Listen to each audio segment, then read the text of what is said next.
ఈ వీడియోలో మనం ఏంటి అంటే English language teaching doctor B R Ambedkar open యూనివర్సిటీలో ఎవరైతే చదువుతున్నారో కోర్స్ 2 ఇంగ్లీష్ లాంగ్వేజ్ టీచింగ్ అందులో మనకు 5 బ్లాక్స్ 15 యూనిట్స్ ఉంటాయి కదా. అందులో now we are going to in brief we are going to discuss about unit 3 authentic materials selection and adaption. So this is the major title of unit 3. ఇందులో మనం ఏంటంటే మేజర్గా we are going to see headings and sub headings నేర్చుకుంటే మనం exam point of వ్యూలో గట్టన్ కావడానికి useful అవుతుంది. So ఇక్కడ మనం చూస్తే ప్రతి యూనిట్లో మనం ఇంట్రడక్షన్ అనేది కామన్. సో మనకి ఇంకా ఇక్కడ ఉన్నటువంటి సబ్ హెడ్డింగ్స్ ఏంటి అంటే మేజర్గా ఈ 5 sub headings: authentic materials in language teaching, selection of authentic materials,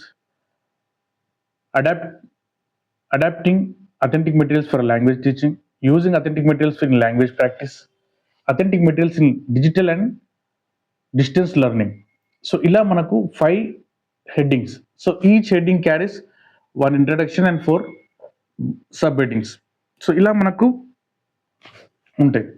so మనకు అథెంటిక్ మెటీరియల్స్ అంటే ఏంటి అంటే అవసరానికి ఉపయోగపడేటటువంటిది అథెంటిక్ మెటీరియల్స్ అనుకోండి. ఫర్ ఎగ్జాంపుల్ ఇలా అంటే న్యూస్ పేపర్స్ కానీ, ఇంటర్వ్యూస్ కానీ, బ్లాగ్స్ కానీ, ప్రింట్ మెటీరియల్స్ కానీ, రైట్. సో అథెంటిక్ మెటీరియల్స్ అవసరంకు ఎక్కడైతే ఉపయోగపడుతుందో అక్కడ రియల్ కన్వర్జేషన్స్ కానీ ఉన్నటువంటి మెటీరియల్స్ని మనం అథెంటిక్ మెటీరియల్స్ అంటాం, రైట్. సో ఈ అథెంటిక్ మెటీరియల్ ఏంటంటే ఒక్కొక్క గ్రూప్కి ఎలా అడాప్ట్ చేసుకోవడం కానీ, ఒక పీజీ స్టూడెంట్కి ఎలా ఉండాలి, ఒక ఇంటర్మీడియట్ స్టూడెంట్కి ఎలా ఉండాలి, ఒక డిగ్రీ ఒక గ్రాడ్యుయేట్ స్టూడెంట్కి ఎలా ఉండాలి అనేది డిఫరెంట్ లెవెల్స్ని బట్టి డిఫరెంట్ స్టేజెస్ని బట్టి లెవెల్స్ని బట్టి వారి ప్రొఫిషియన్సీ లెవెల్స్ అంటే వాళ్ళకు ఉన్నటువంటి నాలెడ్జ్, వాళ్ళు ఇంతవరకు ఇంగ్లీష్లో ఎంత నాలెడ్జ్ ఉంది అనే దాన్ని బట్టి కూడా మనం డిసైడ్ చేస్తారనమాట, right.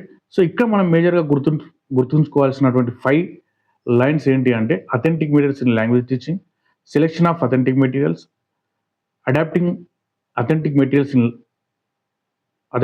For language teaching, using authentic materials in class room practice, authentic materials in digital and distance learning. So ఈ యొక్క 5 లైన్స్ మనం గుర్తుంచుకుంటే ఇక్కడ మనకు సరిపోతుంది, right. So next authentic materials in language teaching. So every sub heading introduction is common. So introduction will deals briefly discuss about remaining 4 points, right. So meaning and characteristics of authentic materials. So authentic materials అంటే ఏంటి అసలు authentic material అంటే ఏంటి, వాటి యొక్క character ఎలా ఉంటుంది, so వాటి యొక్క క్యారెక్టరిస్టిక్స్ ఏంటి అనేది తెలుసుకోవాలి. Next types of authentic materials used in English language teaching. So అదేంటి అనేది కూడా తెలుసుకోవాలి. అండ్ డీటెయిల్ కావాలంటే మన టెక్స్ట్ బుక్లో క్లియర్గా ఉంది, చూసుకోండి. ఎవరైతే ఓన్లీ ఫర్ రఫ్గా ఒక ఎలాంటి ఐడియా లేకుండా వెళ్ళడం కంటే ఒక ఐడియాతో వెళ్ళడం బెస్ట్ అని ఈ యొక్క వీడియోస్ చేస్తున్నాను. సో మీరు ఈ యొక్క సబ్ హెడ్డింగ్స్ సబ్ హెడ్డింగ్స్ నేర్చుకున్నారంటే నాకు తెలిసినంత వరకు ఎగ్జామ్ పాయింట్ ఆఫ్ లో చాలా ఉపయోగపడుతుంది.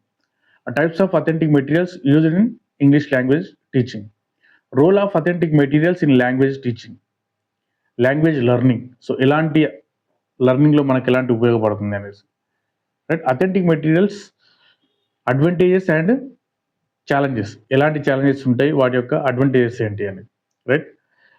సో ఇది మనకు ఓవరాల్గా ఉన్నటువంటి 4 sub headings under this. Next selection of authentic materials. So ఎలా సెలెక్ట్ చేస్తాం ఎలా అనేది, criteria for selecting authentic materials, matching materials with learners proficiency levels. So వాళ్ళకి ఎలా తెలుసు ఏ లెవెల్లో వాళ్ళు ఉన్నారు అనే దాన్ని బట్టి. Next culture and contextual consideration. So for example ఒక్కొక్క ఇన్స్టిట్యూషన్కి ఒక్కొక్క కల్చర్ ఉంటుంది. సో అలాంటి కల్చర్ కానీ కాంటెక్స్ట్, అక్కడ ఉన్నటువంటి కాంటెక్స్ట్ ఏంటి, I mean for example grades, 5th grade student, లేకపోతే 10th grade student, graduates, post graduate. So ఇలా ఒక కాంటెక్స్ట్, వాళ్ళకి సంబంధించినటువంటి కాంటెక్స్ట్ ఏంటి, వాళ్ళకి సంబంధించినటువంటి కల్చర్స్ ఏంటి, ఆ యొక్క ఇన్స్టిట్యూషన్ ఎలాంటి కల్చర్ ఫాలో అవుతుంది, ఎలాంటి కాంటెక్స్ట్లో వాడుతున్నాం అనేది కూడా అక్కడికి తగ్గట్టుగా మెటీరియల్ని అడాప్ట్ చేసుకోవడం కానీ దాన్ని సెలెక్ట్ చేసుకోవడం కానీ ఉంటుందన్నమాట. రిలవెన్స్ టు లెర్నింగ్ ఆబ్జెక్టివ్స్ అంటే ఒక్కొక్కరికి అందరికి సేమ్ ఆబ్జెక్టివ్ ఉండకపోవచ్చు. ఒకరు రైటింగ్ కోసం కావచ్చు, ఒకరు స్పీకింగ్ కోసం కావచ్చు, ఒకరు ఇంకా డిఫరెంట్ వాళ్ళు లెవెల్స్‌లో డిఫరెంట్‌గా ఉంటుంది కదా! సో, అలా. సో, కంప్లీట్‌గా ఉన్నదాన్ని మనం. రైట్? సో, వాళ్ళ యొక్క రిలవెన్స్‌ని బట్టి ఉంటుందన్నమాట. Next adapting authentic materials for language teaching. So, ఇక్కడ కూడా మనం ఏంటంటే need for adaptation in language teaching. So, మనం అడాప్టేషన్ అంటే ఏంటంటే ADOPTION అంటేనేమో ఎవరినైనా దత్తత తీసుకోవడం. ఇక్కడ అడాప్టేషన్ అంటే మనకు అనుకూలంగా దాన్ని చేంజ్ చేసుకోవడం, మార్చుకోవడం. Right? Next simplifying language and context. So, అక్కడ ఉన్నట్టు యాజ్ ఇట్ ఈస్‌గా మక్కి కొట్టడం కాకుండా దాన్ని కొంచెం సింప్లిఫై చేస్తూ అనుకూలంగా మార్చడం. Modifying task and activities. ఏమైనా టాస్క్స్ ఉన్నా, యాక్టివిటీస్ ఉన్నా వాటిని చేంజ్ చేయడం. Next design learners friendly activities. So, వాళ్ళకు ఫ్రెండ్లీగా ఉన్నటువంటి యాక్టివిటీస్‌ని చేయడం. సో, మీరు మేజర్‌గా ఈ 4 హెడ్డింగ్స్‌ని గుర్తుపెట్టుకోవాలి. Need for adaption in language teaching, simplifying language and content, modifying task and activities, designing learners friendly activities. So these are the another 4 subheadings. Next, using authentic materials in classroom practice, authentic materials for listening activities, authentic materials for reading activities, authentic materials for speaking and interaction. ఒకరికొకరు ఎలా interact అవుతున్నారు, conversations ఎలా ఉంటున్నాయి అనేది activities కానీ. Authentic materials for writing task. So, official letters రాయడం కానీ, greetings రాసుకోవడం కానీ, సో ఇలాంటి డిఫరెంట్ కాంటెక్స్ట్‌లో ఎలా వాడతాం అనేసి. Next authentic materials in digital and distance learning. So, digital మోడ్‌లో ఎలా ఉంటుంది. Authentic resources in online learning, digital media as a authentic language sources, integrating authentic materials in virtual classroom.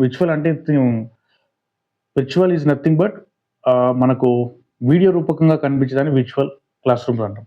Example Zoom సెషన్స్‌ను గానీ, Google మీట్‌లో గానీ ఇలాంటి మనకు sessions జరుగుతాయి కదా! అలా. సో, విర్చువల్‌గా ఒక ఆన్‌లైన్ ప్లాట్‌ఫామ్‌లో విర్చువల్ అంటే ఒక ఇన్‌స్టెడ్ ఆఫ్ మాన్యువల్ ప్రెజెంటేషన్ మనం మన ఇమేజ్ గానీ, మన యొక్క వీడియో రూపకంగా ఎక్స్‌ప్లెయిన్ చేసేదాన్ననమాట. Challenges in distance learning context. So, ఇలా. So, these are the headings and subheadings for this 3rd unit. So, ఇది మీకు లిటిల్ బిట్‌గా హెల్ప్ అవుతుందని నేను అనుకుంటున్నాను.